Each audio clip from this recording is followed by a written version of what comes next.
So, jetzt geht's von A nach B. Oder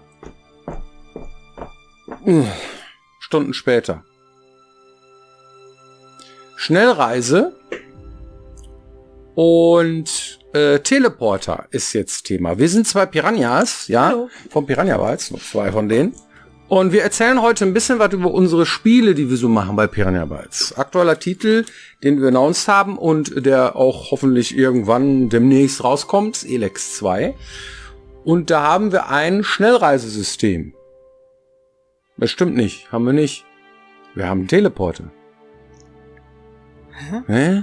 Wo ist denn der Unterschied? Warte mal, das haben wir denn hier aufgeschrieben? Ja, wo ist denn der Unterschied zwischen Schnellreise und Teleporter? Schnellreise ist, du sagst, du möchtest gerne zu irgendeinem Punkt. Klassischerweise ist es immer sowas wie eine Stadt oder ein Ort, wo du hin willst. Und da ist dann tut das Spiel so, als würdest du dahin gegangen sein. Und beim Teleporter ist halt, hui, bist du da. Das ist der Unterschied. Und jetzt könnte man sagen, ist doch wurscht. Das ist doch dasselbe. Ja, bei dem einen vergehen 3 Stunden. So. Bei dem anderen 3 Minuten. Wenn man bei Days Gone beispielsweise keine Schnellreise hätte, sondern einen Teleporter, dann müsste man gar kein blödes Benzin ständig nachkippen. Weil da gibt's nämlich Schnellreise. Das heißt, da tut das Spiel so, als würdest du dahin gefahren sein. Im Übrigen kann ich mal so richtig schwer auf die Kacke hauen. Ich bin bei Days Gone nicht ein einziges Mal schnell gereist. Ich bin immer gefahren mit dem Motorrad, weil ich das so toll fand. Du warst der Typ. Ich war der Typ, genau. Ich war der Typ. Nicht der simulierte, sondern der Typ. Ja, ist schon so ein bisschen so, ne? Ja. Also es gibt so ein paar Bekloppte, ne, die machen das. Du musst ja auch wissen, wie sich das anfühlt, da wirklich hingefahren zu sein. Ja, es gibt halt Spiele, da macht Reisen Spaß. Ne? Da ist der Weg das Ziel. Assassin's Creed hat viel davon. Das heißt, wenn du zum Beispiel, vor allem in den älteren Titeln, da hatte man immer eine große Stadt und dann musstest du immer von A nach B kommen und das war das Spiel. Du wusstest nicht, wie kommst du unten rum, oben rum und klettern und hin und her und so was. Und da hast du halt, da war das der Weg das Ziel, ne? Im Endeffekt. Das heißt, wie komme ich da hin? Das hast du die meiste Zeit gemacht. Dann hast du auch gekämpft, ne? Aber meistens hast du dich irgendwie im Hintergrund gehalten und hast zugesehen, dass irgendwie du schnell dahin kommst. Gab es da auch Schnellreise? Ich glaube schon, ne?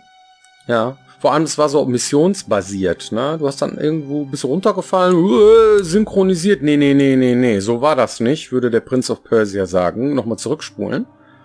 Und dann fingst du wieder an irgendeiner Stelle an. Sowas wie nochmal laden, aber das ist nicht teleportieren. Das ist wieder was anderes, ne? Ja, und das ist auch, ich glaube, das ist ein bisschen anders umgesetzt, je nach Spiel, glaube ich sogar, ne? Ja. Ja, ich meine, wenn man das so sieht, dann könnte man sich ja fragen, man kann ja auch unwahrscheinlich viel Spielzeit generieren, die Leute laufen zu lassen. Wozu bietet man denn dann überhaupt Teleporter an? Ja, dann macht man doch irgendwie Content kaputt, oder? Ja? Muss man einfach immer auf die Wege einfach irgendwelche Monster hinschmeißen und noch mehr Monster hinschmeißen und irgendwie so, da hast du so, wie so ein Kind, ne? Nimmst du die Teleporter raus, kannst sagen, so, unser Spiel ist jetzt 200 Stunden lang. 200 Stunden lang. So, fertig. Ja, es ist wie beim Kind, ne? Du hast irgendwie eine Spielkiste und so, oder schön, hab Spaß, so, ne? Oder? Ich spiele mit den Und dann steht er dann, der Kleine dann mit der Klötze. Pöck, so wie Lilo hier, ne? Hier die Nilpferd, so, ne? Klöck mit der Klötze. Sitzt dann das Kind da und weiß nicht so richtig, was soll ich denn eigentlich machen, ne? Und irgendwo hat das Längen, ein Spiel. Vor allem hinten raus. Ne? Nach hinten raus kriegt das Spiel Längen unter Umständen und so einen Knick manchmal. Ne? Das heißt also, dass du sagst, okay, vor allem, wenn man sehr viel Repetitives macht. Ne? Das heißt, sehr viel Sachen sich wiederholen oder man sehr viel Zeug abarbeiten muss, eine Liste abarbeiten muss. So, ich muss jetzt hier irgendwie 10 Typen platt machen oder so. Und der eine, der ist hier und der andere ist da und der ist da. Und dann guckst du auf die Karte, hast du dann die 10 Pöppel da und denkst du, boah, das muss ich jetzt alles ablatschen. Ah nee, guck mal, wo ist der nächste Teleporter? Nee, da gehe ich hin. Das ist nämlich der nächste Punkt. Da kann ich nämlich die Typen abgrasen und so weiter. Man versucht ja dann auch irgendwie effektiv zu sein. Na? Man könnte sagen, der erste Weg ist ja immer der spannendste, ne? Weil du noch nicht weißt, was da kommt. Ja. Dann wirst du überrascht und entdeckst erstmal, was da so ist. Und wenn du dann das einmal abgelaufen hast, dann kannst du auch noch ein zweites Mal da langlaufen. Das ist auch noch okay. Aber dann ist Schluss. Und wenn du dann ein drittes Mal Dann ist Schluss. Dann hat man keinen Bock mehr, oder wie ist das? Ja, also selbst wenn da immer wieder Monster spawnen würden, dann würde mich das potenziell vielleicht sogar noch aufregen. Haha, das ist wieder der komische Bandit, ja. Hier, aus dieses Spiel, das hat das ziemlich gut gemacht, ja. Total super. Es gab ein Dorf, das hieß Paws, glaube ich, oder Porn oder irgendwie so.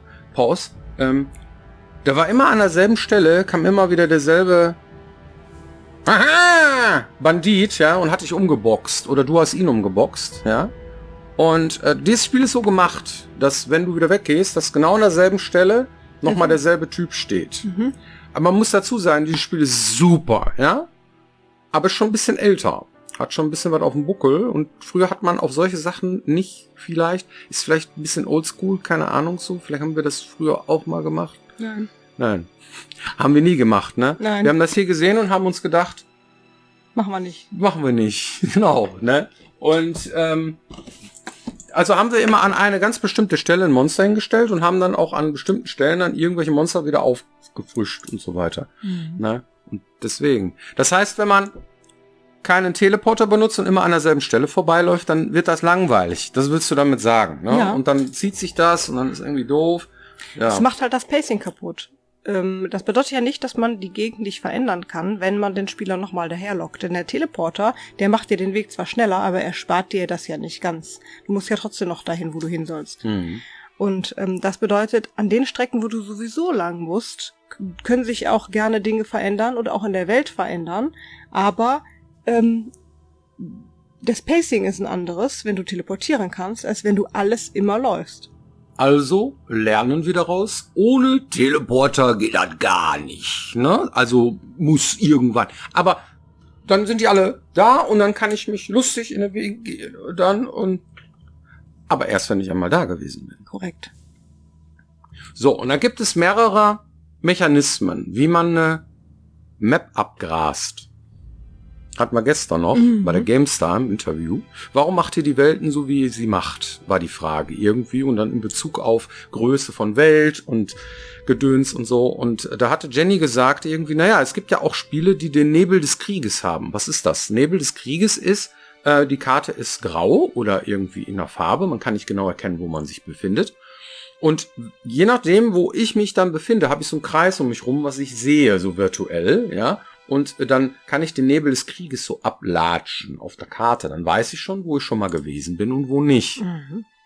Haben wir so nie gemacht. Fanden wir immer irgendwie, das macht das Pacing kaputt, weil der Spieler sich mehr darum kümmert, die grauen Stellen wegzubekommen, anstatt authentisch zu spielen, als wäre er in dieser Welt. Das heißt, er benutzt diesen Mechanismus mehr. Karte gucken. Der Michael Obermeier hat gestern sogar gesagt, könnt ihr nicht mal irgendwie optional einbauen, dass man die Karte nicht benutzen muss? Weil ich finde das irgendwie gut, wenn ich da langlaufe und so in die Welt reingesaugt werde, dass ich mir diese Locations merke und so weiter. Wir haben eine Riesenwelt. Und die ist riesig. Und das ist schon nicht so einfach, von A nach B zu kommen. Ja. Der Jules hat gestern versucht, einfach vom Spielstart bei Elex 1 hinzukommen bis zum Klerikerhort. Ja, weil wir ihm erzählt haben, die sind interessant. Er kannte das Spiel nicht und dann ging er los. Und er musste sich ständig orientieren. Man kann ja auch Norden, Süden und gucken und so weiter. Aber es ist halt, du willst gucken, wo muss ich denn hier lang, wo ist der ganze Kram und so weiter. Und wenn ich einmal da gewesen bin, dann möchte ich diesen Weg vielleicht nicht nochmal machen. Einmal dahin laufen ist spannend. Zumindest da, wo ich dann lang gelaufen bin, wenn ich einmal straight durchlaufe. Aber dann möchte ich gerne, dass ich da schnell wieder hinkomme, wo ich mal hingekommen bin. Und da gibt's jetzt mehrere Mechanismen für Teleporter oder für Schnellreise. Der Unterschied ist auch noch nicht so ganz klar, was das jetzt spielerisch bedeutet. Das können wir gleich auch nochmal beleuchten. Ja. dann möchte ich auf diese Stelle dann wieder hinkommen. An jede beliebige Stelle oder nicht? Das heißt, ich kann jetzt irgendwie, da möchte ich ihn dabei schon machen. Das wollen wir nicht machen. Das heißt, wir haben die Teleporter auch an ganz bestimmte Stellen gestellt. Dass der Spieler zum Beispiel nicht einfach in die Stadt reinspringt und direkt hinter der Tür ist so ein Teleporter, dass er immer den Türsteher umgehen kann. Der vorher zu ihm gesagt hat, du siehst kacke aus, du kommst hier nicht rein. Und dann aktiviere ich hinter dem irgendwie den Teleporter und kann mich rein teleportieren. Das wäre ja möglich, könnte man machen. Nein, das machen wir nicht. Wir tun die Teleporter normalerweise immer vor die Stadt stellen. Mhm. Damit man diese Situation hat, damit man dieses Lageraufbau, was bei uns immer sehr prägnant ist, auch hat. Und das heißt, man darf zwar wieder dahin, aber man muss sich auch der ganzen Situation wieder neu stellen. Wenn es jemanden gibt, der dich da weckt, wenn es einen Türsteher gibt. Auch das gibt dir ganz andere Möglichkeiten, ne? Es gibt ja auch diese Mechanik, dass du irgendwie deine 2 Teleporterchen hast. Eins hast du in der Tasche und das andere kannst du irgendwo in die Welt schmeißen und dann führt der dich immer zu dem. Dann kannst du völlig frei selber entscheiden. Würde man erstmal sagen, oh, das ist eine super Idee, da kann ich ja hier, ne? Oh, da will ich 10 zurück und dann mache ich das so. Aber dann weiß der Entwickler zum Beispiel gar nicht mehr, wo der Spieler gerade ist. Aber wenn du den festen Teleporter irgendwo hinpackst, dann kannst du das sogar storymäßig benutzen, also so wie du es gerade erklärt hast. Oder du machst solche Sachen wie, ach, der reist immer an den Teleporter. Irgendwie. Und beim 5. Mal auf einmal passiert da was, wenn er da ankommt und solche Sachen. Weil du genau weißt, wo der landet. Und das sind so Spielmechanismen, die man auch gerne benutzt, um Situationen darzustellen. Und diese Möglichkeiten hast du nicht, wenn du wenn du gar nicht weißt, was der Spieler macht. Ne? Das ist zum Beispiel. Ja, da fallen mir noch 1000 Sachen zu ein zum Teleporter. Mhm. Ja, zum Beispiel, das ist auch, wie gesagt, der Unterschied zwischen Schnellreise und Teleporter ist auch noch nicht klar. Das heißt, mechanisch ist das eigentlich das Gleiche. Ja, du bist ganz schnell woanders. Aber es gibt auch noch die Möglichkeit zu sagen, die Zeit vergeht. Das heißt, wenn ich jetzt Schnellreise mache, ist dann ständig nachts oder am nächsten Tag. Werde ich dann geheilt oder nicht, ist dann die Frage bei Schnellreise. Ihr sagt natürlich sofort, nein, das ist ganz völlig klar, das muss so und so und so, weil dies und die Spieler hat das so gemacht, macht am meisten Sinn. Ja, haben wir auch schon mal gemacht. Wir hatten schon mal Schnellreisesystem, ne? Und dann ist das so, dann hast du einen bestimmten Punkt, wo du hin teleportiert wirst. Wenn du zum Beispiel irgendwie so, du hast die Stadt gesehen. Die Stadt hast du nur gesehen, wenn du zu einem bestimmten Punkt, wo du hin teleportiert werden sollst. Nö, du hast die Stadt gesehen. Und dann möchte ich auch gerne, dass ich zu der Stadt hinkomme. Aber wo ist denn der Bereich, wo ich die Stadt gesehen habe? Dass ich dann dahin Schnellreise machen kann. Einer hat mir erzählt, irgendwie die Stadt ist da hinten. Ah, dann weiß ich dann. Schnellreise, kann ich da schnell hinreisen. Ich war noch nie da. Das heißt, ich muss zumindest mal einmal den Weg machen. Aber bis wohin? Bis zu den Stadttoren? Bis ich einmal mit dem Typen gequatscht habe, der am Stadttor steht, bis ich einmal in die Stadt reingesprungen bin, an dem Typen vorbei. Oder, ja, man kann ja auch so eine Box aufziehen und dann nähere ich mich der Stadt und so weiter. Ja, das stimmt. Aber wie groß ist denn diese Box? Ist die Box so groß wie die Stadt selber? Das heißt, wenn ich hinten reingeklettert bin, ja, Schnellreisesystem, super, ich kann hier wieder Schnellreisen hin. Aber wohin? Ja, zu dem Punkt, den ich da festgelegt habe. So. Ja, dann bist du aber ein Spieler, der irgendwie hinten rumläuft und dann vorne hin teleportiert wird. Ist das authentisch? Habe ich diese Situation dann schon mal gemacht? Wenn ich dann da Schnellreise mache, weiß ich, wo ich bin. Komme ich dann nicht in irgendeine Situation, dass hinter mir irgendwie ein Drache steht oder so, ja, und sagt irgendwie, bin tot oder so. Da gibt's, ne, da wirst du zu Gegenden unter Umständen einfach hin teleportiert oder schnell gereist, ja, die du gar nicht kennst. Wo der Spieler noch nicht mal weiß, irgendwie, wo bin ich hier eigentlich? Hier war ich noch nie. Kann man alles irgendwie, aber es ist halt, man muss darüber nachdenken, wenn man diese Punkte festlegt. Mhm. Es gibt auch Teleporter, ja, die machen wir ganz gerne. Die musst du wenigstens einmal erreicht haben. Du musst einmal wenigstens da gewesen sein, und zwar genau in dem Punkt, wo wir dich hinschicken. Wenn du sagst, ich möchte gerne da schnell hinreisen. Und diese Schnellreise, du möchtest dahin teleportieren. So, ne, teleportieren. Und dabei ist auch noch die Frage, wie teleportiere ich denn? Muss ich mir ein anderes Nupsi suchen und da erstmal hingehen und dann dahin teleportieren? Das heißt, einen anderen Teleporter, weil die Teleporter alle miteinander vernetzt sind. Oder kann ich einfach irgendwo, ich bin in eine Höhle, in ein Loch gefallen so und denke mir, boah, was haben die sich denn bei der Scheiße hier gedacht? Ich will hier wieder raus. Wie komme ich denn wieder hier raus?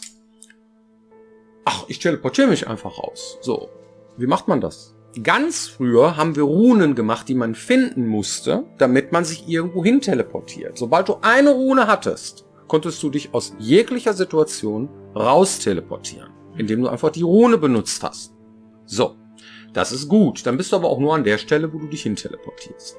So, jetzt haben wir das Ding auch versteckt auch noch, die Rune. Ungefähr da, wo du dann hin teleportiert wirst.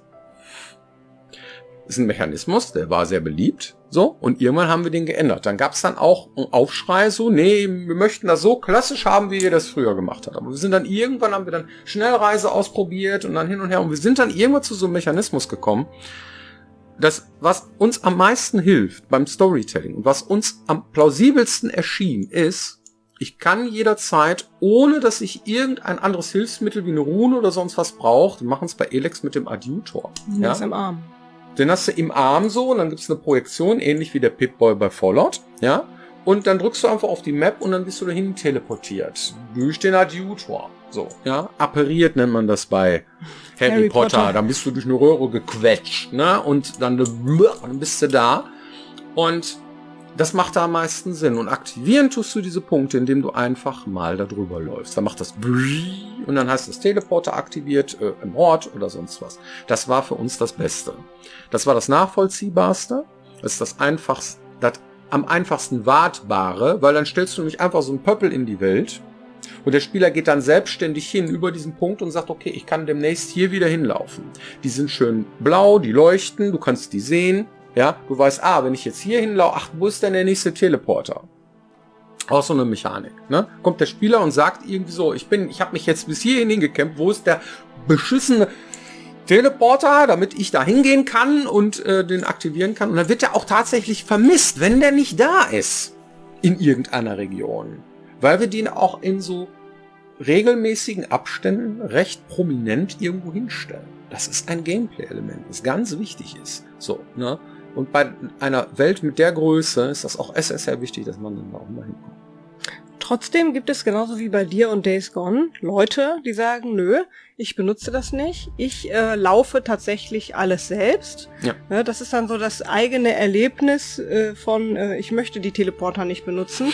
Und jetzt in Elex 2 tatsächlich haben wir gesagt, wir machen es an einigen Stellen ja doch dann auch an der Stelle leichter. Wir sagen, du kannst mit dem Jetpack fliegen. Kann man natürlich nicht von Anfang an, ne? Das würde dann die Welt zu schnell zu klein machen, würde zu schnell überall hinkommen, sondern du musst dir auch an der Stelle erstmal dein Spiel erspielen und quasi so Treibstoffdinger finden, um dein Jetpack aufzumotzen, sag ich jetzt mal. Und erst, upgraden. Genau, und am Anfang, wenn du die benutzt irgendwie, dann kannst du halt noch ein bisschen höher, noch ein bisschen weiter, aber es ist jetzt nicht so die Welt. Ne? Und je mehr du kriegst, je mehr du upgradest, desto weiter kannst du fliegen. Und die Dinger sind überall in der kompletten Welt versteckt, verteilt. Und irgendwann kannst du dann tatsächlich, wenn du die Dinger fleißig gesucht und benutzt hast, tatsächlich komplett frei fliegen. Aber auch erst dann.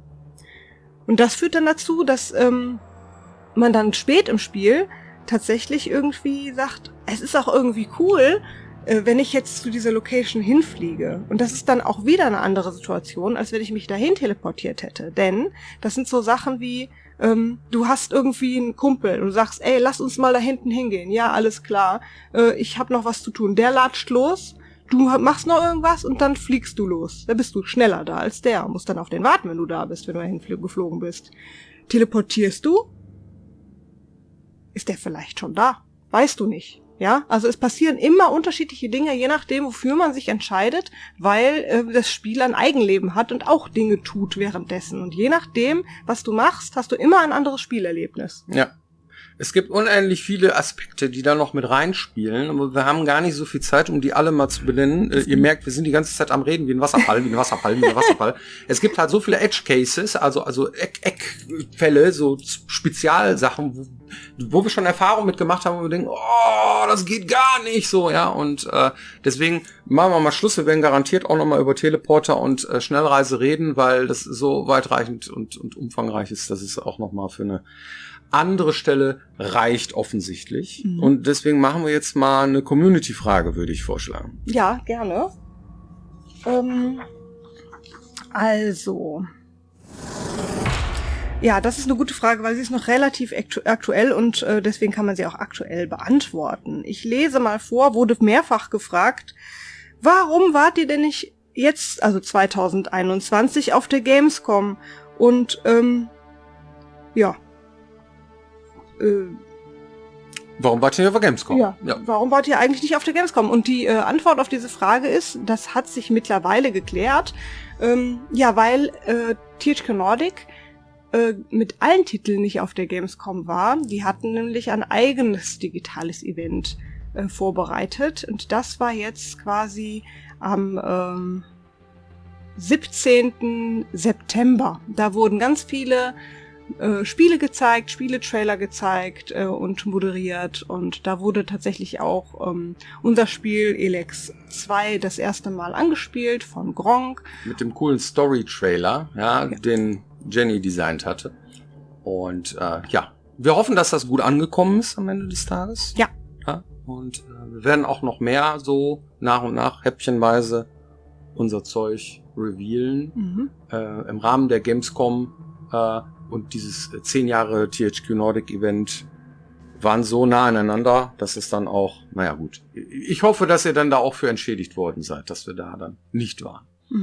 Genau. Und natürlich gibt es immer mal wieder irgendwie so in den nächsten vielen Wochen Momente, wo wir irgendwelche Sachen revealen und vielleicht sehen wir uns ja auch sogar noch mal. Dann haltet einfach die Augen offen. Wir werden auf jeden Fall alles Mögliche posten, wenn irgendwas ansteht, beziehungsweise wenn wir was veröffentlichen. Dann könnt ihr das verfolgen. Ein kleines bisschen brauchen wir noch. Alles klar. Dann bleibt uns gewogen und hoffentlich nächste Woche wieder hier, wenn es heißt Piranha Becken TV. Genau. Mach's gut. Bis dann.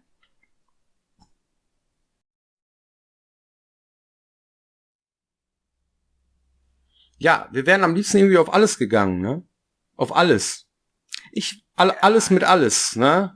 Rippchen mit Kraut, ne? Zweimal Gyros komplett, soll heute nicht drauf ankommen. Ja, Messemodus. Aber, hoffentlich bald wieder.